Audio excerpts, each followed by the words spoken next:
What's up, guys? Welcome back to the channel. So like I said in my last video, I've had a lot of other stuff going on, setting up a new business, still working, holidays, sickness with my family, and some other stuff. But I'm gonna try to get back to doing a little bit of content. Today I've got a I don't know exactly what year this one is, but it's a 99 to 01 CRV. It's got the darker gray interior. This is manual. It came here for a valve adjustment. I have a video on my channel that does a detailed valve adjustment, so if you need that, I'll link it up in the top right corner. It should be like up here, I guess. But anyways, I'm gonna get to doing the valve lash adjustment on this one, and then I've got another CRV over here that's also a 99 to 01 that I've got to do a radiator in it. We've got it sold. We've actually sold 3 CRVs in like the last 5 days or something, so it's been crazy. Yeah, so a couple days after Christmas, so we sold like one like the day before Christmas or something, like Christmas Eve, and then we sold 2 yesterday. Well, something, It's been crazy. It's been crazy last few days. But anyways, we've got a deposit on the one that's over here. Just the radiator was leaking a little bit where the transmission cooler connects to it, so we got to fix that. And like I said, we're gonna do the valve lash adjustment on this one, and then we're gonna move some cars around and see what else we can get done. I haven't been taking on any more big jobs. I've been taking on little stuff like this that's in and out, just some quick money, but I've got enough big projects here right now that I'm not taking on any more big projects. So no more like conversions, no more turbo kits, nothing like that. And I'll take on a motor job or something that's again in and out, because usually a motor job or a transmission job, something like that, isn't extremely overwhelming. Usually in and out in a day. So, and also while I'm talking about it, I mentioned in the last video that I did sell the green Dragon, my all-wheel drive Civic, and I think what I'm going to replace it with is a CRV. So I'm in the market for a first generation Honda CRV, but I want a manual, and I don't care if it has mechanical issues or no drivetrain at all. I just need a good body. And old Caden. But I'm looking for a manual body. It can be 97 to 01, so the first generation. I don't care if it has motor transmission or no motor, no transmission. If you bought it for a donor or whatever, to do your all-wheel drive project, I'm not keeping a B series in it, so that doesn't really matter to me. But I'm looking for a first generation CRV, only first generation. Only 2 things I ask: no rust, clean title. That's all I need. The body can be a little rough. I would prefer to find one that's good shape. I don't mind paying a little extra for it if it's in good shape. This one right here actually has a little bit of rust. See, a little bit of rust. I'm not interested in something like that. So if you have one with no rust, here in Alabama we don't have rust. This car is not an Alabama car. So if you have one and you're interested in selling it, let me know. You can email me, philip@thehondaresource.com, or you can send me a message over on Instagram or Facebook at the Honda Resource. But anyways, let me get this camera set up and knock out this valve lash adjustment real quick.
All right, and this is the tools that I use for that job. I just got a set of feeler gauges. I actually had 2 sets just so I had like one of the gauges on one and the other one on the other one. That way I'm just not having to fight with 2 on the same thing. And then I have my 12 millimeter adjuster tool, and then I have just a breaker bar with a 19 millimeter and a ratcheting attachment so that I can turn the crankshaft. If you're interested in any of these tools, I'll put links in the description to all of them, and every purchase made from one of those does help the channel, so I appreciate it. Alright, so I went ahead and got all those valves adjusted on this. You can see it's running pretty smooth now. I was doing a lot of ticking and stuff. It was doing a ton of ticking and stuff. Most of all the valves were super loose. I only had a couple that were too tight and none that were actually within spec. It was also having some idling issues, so I went ahead and pulled the aisle air control valve off back here, cleaned it out, and then also rerouted a couple of the hoses. They had the fast idle valve bypassed, so I went ahead and plumbed that back in, took the throttle body off, made sure that plunger on the aisle air, or on the fast idle valve was in. I went ahead, it was actually loose, so I went ahead and cleaned it, put it back in there. It's idling nice and smooth now. Before it was idling around 2,000 RPMs, and it was doing a little bit of fluctuating, but not too much. So now it's not doing any fluctuating, and let's see what it's idling at now. Let's see. You can see it's idling just under 1,000, which is normal. Check engine light is still on because this one doesn't have any O2 sensors on it, because someone cut the original Kellett converter off. They put an aftermarket converter on it, but it has no O2 sensors currently. But it's running much better, much smoother, and now I know that the customer's going to be happy with this one. So this one's ready for pickup, and now on to the next. So I know, like I said, I've got this other first gen CRV over here. I got to put a radiator in. It's actually this one right here. This one I replaced 2 burnt valves on here a couple weeks ago, and it ran like crap when we got it. You know, it's super, you know, tons of misfires and stuff. It runs great now. Well, it's locked up. I gotta get the keys for it, but interior super nice, it's clean. I put a motor in this Element last week, and I'm waiting on another radiator for it. The customer brought it over here with a bad radiator and a condenser fan, so he ordered those. It's actually an Accord engine. It's a K24A8 out of an Accord. Had to change over a few things to make it work in the Element, but made it happen. And then it had a bad rear O2 sensor, so yeah, I've got the rear O2 sensor to put in it. This one's manual though. I don't know if you can see that or not. There you go, you can see the little shifter over there. It's locked too. Got this 8th gen SI that I'm having to put another motor in. You can see it's stripped down. So a lot of things going on. I got tons of project cars out here that I'm got to finish up. Like I said, that's why I'm not taking any more projects right now, because I've got just too much on my plate. This one's K24 all-wheel drive. I got to finish this one up. K24 turbo. I got a transmission for this one. I just actually got all the pieces for the transmission on this Type S, and got the transmission mostly back together last night. I've only got to put the selector back in it, and then it'll be ready to reinstall, and then we'll have this Type S for sale. Yeah, I've still got a couple CRVs over there to fix it at some point whenever we get time. I've got another one over there, 2nd gen, I've got to fix. Some more customer cars back here, a couple of scrap cars, old beaters, you know, still stuff around. And that's another CRV that's ours, I got to fix at some point. There's just too many projects, not enough time. And I don't think, you know, with our new business venture, that I'm going to have tons of time to devote to doing projects down here in the shop. So just trying to knock out what I've got here and not necessarily take on any more big jobs. Alright, so I'm over here on the Element now, and I'm going to put this O2 sensor on. This is actually a Bosch branded sensor. It's not typically what I like to use. Typically I like Denso or NTK. But it's what was available, and the customer just wanted me to get it locally, so I went ahead and picked it up, and we're going to get this installed. And for this job, we're going to be using a ratchet and a O2 socket. If you're interested in any of these tools that I use, I'll put links in the description so that you can pick some up yourself. Alright, hopefully, let's see. Yeah, hopefully we're gonna be able to see this, but we're here under the truck. Typically, I don't like working on the ground. I'm spoiled to the lift now, but we got a code for the secondary O2 sensors, which is the one like either in the cat or put after the cat. So this one up here is the primary. It's like before the cat. So this is the one we're gonna be replacing. So let's see, and maybe we can get some light there. So just got to get it disconnected here. All right, got to get disconnected. And then the cool thing about this socket is it'll like fit over the wire. Let's see if we can break it loose with one hand. Yeah, there we go. Alright, so I was able to break that loose.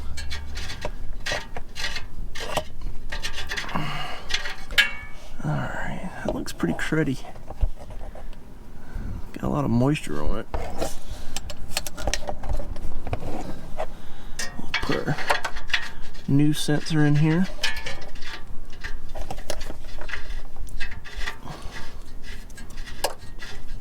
Hopefully this one works well. It cross-referenced over on the part number, but I don't know. Like I said, I'm real funny about O2 sensors that are not NTK or Denso when it comes to these Hondas, man. They're just funny about them, like I say. See, I messed up. I went ahead and connected all these stupid wires before I tighten that thing down. So let's take these back off. All right.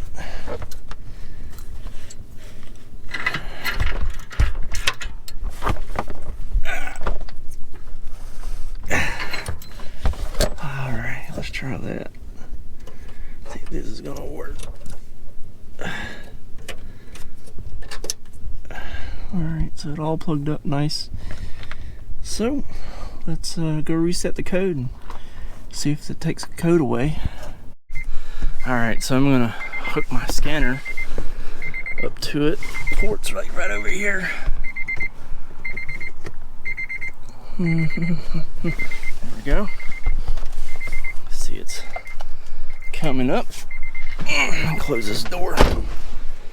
Alright, so someone has taken the check engine light bulb out of this one, or the bulb is blown, so we don't have any actual light on the dash, but when we run it on here, there's several things it checks for that this car doesn't have, so that's what it goes through with all those fails. And see, we got DTCs, we got 2 read codes. So we had a VTEC code. I replaced the VTEC solenoid on here. It's no longer in limp mode. You see there we've got sensor 1 or bank 1, sensor 2. So we'll let's see. Escape. We'll try to erase these.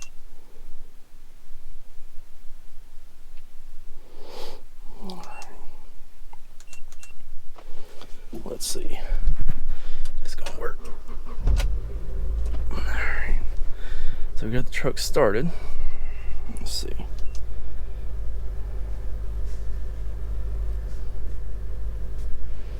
some AC.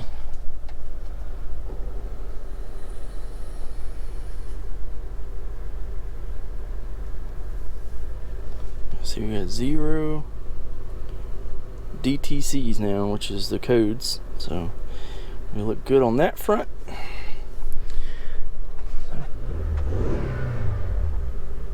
So should be good to go now. We just got to swap out the radiator whenever it comes in. So that's 2 fixed in the last hour. So let's see what else we can do.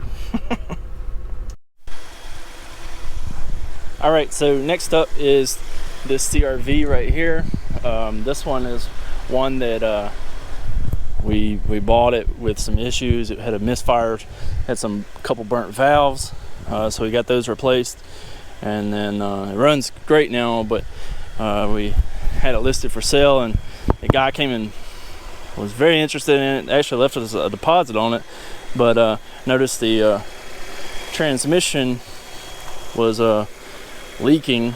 Well, not necessarily the transmission, but it was the leaking at the radiator where it goes, where the transmission line goes into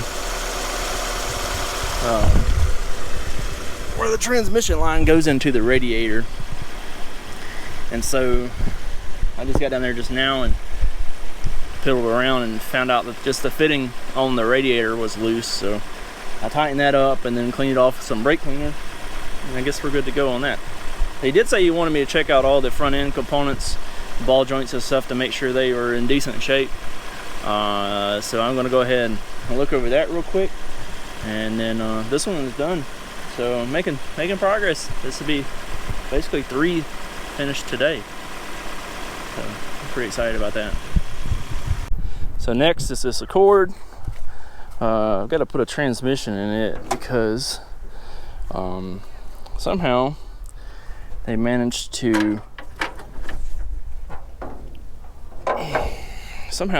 mix water into the transmission, so it's got like strawberry milk colored looking transmission fluid in it right now. And every time that's ever happened to me, I've always just wound up having to replace the transmission, because once that water gets on those clutches in the transmission, it just makes it to where it's pretty much non-repairable without rebuilding it, because there's still like so much fluid like in the converter, and then just fluid that doesn't come out with the initial flush, and it torches those clutches once it begins to slip. So we're gonna have to put a transmission in this one, also another radiator, because that fluid goes throughout the radiator and like through the transcooler that's built into the radiator. And I always change out everything whenever I do one of those.